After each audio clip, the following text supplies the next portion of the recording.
When you hear the term Renaissance man, what comes to mind? The term is Italian in origin, originating from the phrase, a man can do all things if he will. Paul Leroy Robeson was the epitome of the 20th century Renaissance man. He was an exceptional athlete, including a two-time All-American in college, a world-renowned actor and singer, a political activist, a culture scholar, and an author. His talents made him a revered man during his time, but due to his political beliefs, he's been all but erased from popular history. Paul Robeson's mother's family was Quaker, and his father, who escaped slavery as a teen, was a Presbyterian minister.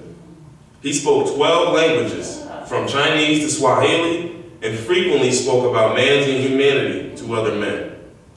Paul Robeson released 276 songs between 1925 and 1961, including spoken word, folk songs, political songs, classical music, and Americana.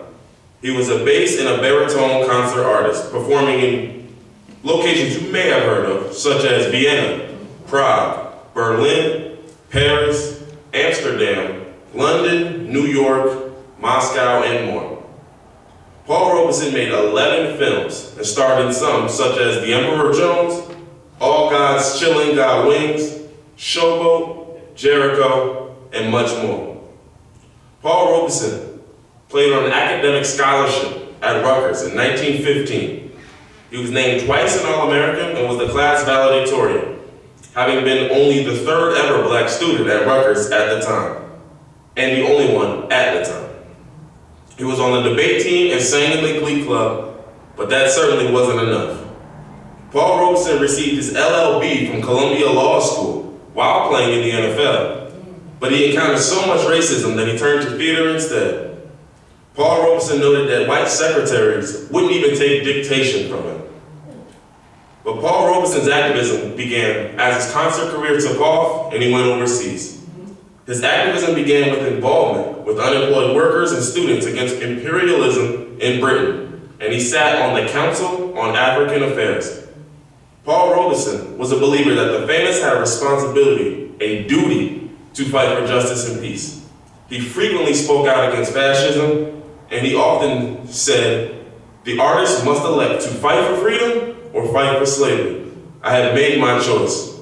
This philosophy drove Robeson to Spain during the Civil War, to Africa to promote self-determination, to India to fight for the independence movement, and to London to fight for labor rights. Paul Robeson Jr.